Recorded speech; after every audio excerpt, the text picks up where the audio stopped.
అందరికీ ప్రభు పేరట వందనాలు. మన జీవితంలో దేవుడు కార్యాలు చేయాలని మనమందరం ఎంతో ఆశపడుతూ ఉంటాం. కొన్ని దేవుని దగ్గర అడిగినప్పుడు వెంటనే జవాబు రాదు. అప్పుడు దిగులు పడతాం, భయపడతాం, ఆందోళనకు గురి అవుతాం, చింతిస్తూ ఉంటాం. అసలు ఏంటిది, నేను చేయగలనా లేదా, నా వల్ల అవుతుందా లేదా అని ఎక్కువగా దిగులు పడుతూ ఉంటాం. ఒకవేళ నీవే గనక ఈ పరిస్థితిలో ఉంటే నేను ఒక వాక్యంతో బలపరచాలని నేను ఆశపడుతున్నాను. ఒక దైవ సేవకుడిగా చెప్తున్నాను, జాగ్రత్తగా వినండి. దేవుణ్ణి నమ్మడం అంటే అందరూ నమ్మే విధంగా నమ్మితే నీ విశ్వాసం సరిపోదు మిత్రమా. దేవుణ్ణి నమ్మితే బలంగా నమ్మాలి. దైవ కార్యం జరుగుతుందన్న విశ్వాసంతోనే ఒక విశ్వాసి అడుగులు వేయాలి. ఎప్పుడైతే ఆ విధంగా నువ్వు జీవించగలుగుతావో అప్పుడే నీ జీవితంలో గొప్ప గొప్ప అద్భుతాలు, ఊహించలేని అద్భుత కార్యాలు చూడగలుగుతావు. మన ప్రభు ఒక మాట చెప్పాడు మనకు. ఆ మాట ఏంటో ఒకసారి వాక్యంలో చూద్దాం. మత్తయి సువార్త 21వ అధ్యాయం 22వ వచనం. మరియు మీరు ప్రార్థన చేయనప్పుడు వేటిని అడుగుదురో అవి దొరికినవని నమ్మిన ఎడల మీరు వాటన్నిటినీ పొందుదరని వారితో చెప్పెను.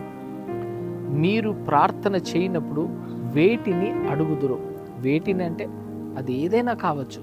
నువ్వు ఏం అడిగినా దేవుడు అది నీకు ఇవ్వడానికి సిద్ధంగా ఉన్నాడు. అయితే వేటిని అడుగుదురో అవి దొరికినవని మీరు నమ్మాలి. దేవుడు అది అనుగ్రహించాడని ముందు నువ్వు బలంగా నమ్మాలి. నీ మైండ్ సెట్లో, నీ హృదయ గుండె లోతుల్లో నువ్వు ముందు విశ్వసించాలి, ఇది దేవుడు నాకు అనుగ్రహించాడు అని. చాలామంది చేసేది ఏంటంటే పైన ప్రార్థనలు చేస్తుంటారు, పైన అడుగుతుంటారు. కాబట్టి ఏం పొందుకోలేకున్నారు. మీరు పైన అడగడం కాదు, నిజంగా గుండె లోతులో ఆ భారం ఉండాలి. గుండె లోతులో నిజంగా దీనిని నేను ఎలాగైనా సాధించాలి అని ఒక బలమైన విశ్వాసం, బలమైన నమ్మకం ఇవి ఉండాలండి మనలో.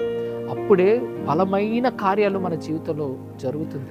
దేవుడు అంటున్నాడు, అవి దొరికినవని మీరు నమ్మిన ఎడల దేవుని కార్యాన్ని మీ జీవితంలో మీరు చూస్తారు. మీరు ఈ కొండను చూసి ఈ కొండ సముద్రంలో పడిపోవాలి అని నువ్వు అనుకుంటే కొండ వెళ్ళి సముద్రంలో పడిపోతుందంట. అది బలమైన విశ్వాసము, బలమైన నమ్మకము. మీరు బైబిల్లో భక్తుల జీవితంలో చూస్తే యెహోషువ గారు సూర్యుడా ఆగిపోని అన్నాడు. అంటే బలంగా నమ్మాడండి దేవుడు సూర్యుడిని ఆపుతాడనని.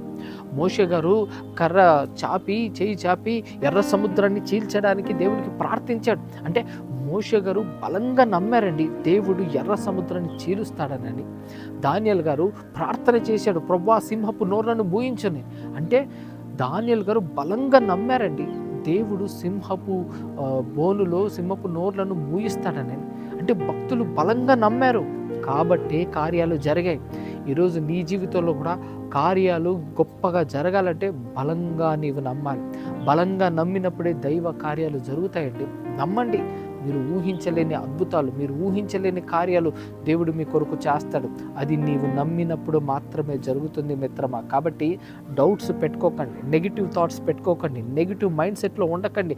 ఇది కాదు, కుదరదు, అవ్వదు అని ఏది కూడా మీ మనసులోనికి రానివ్వకుండా ధైర్యంగా, నమ్మకంతో, విశ్వాసంతో నేను నా ప్రభుకి ప్రార్థన చేశాను, నా ప్రభుకి అసాధ్యమైనది ఏదీ లేదు, నా ప్రభు తప్పకుండా ఈ కార్యం చేస్తాడు, ఇది నేను నమ్ముతున్నాను, విశ్వసిస్తున్నాను, బలంగా నేను వీటి మీద నేను ఆనుకొని ఉన్నాను కాబట్టి దేవుడు ఖచ్చితంగా కార్యం చేస్తాడని ధైర్యంతో అడుగులు వేయండి. ఖచ్చితంగా దైవ కార్యాలు మీ జీవితంలో మీరు చూడగలుగుతారు. బలంగా నమ్మినప్పుడే దైవ కార్యాలు జరుగుతుంది. ఇది మర్చిపోకండి మిత్రమా.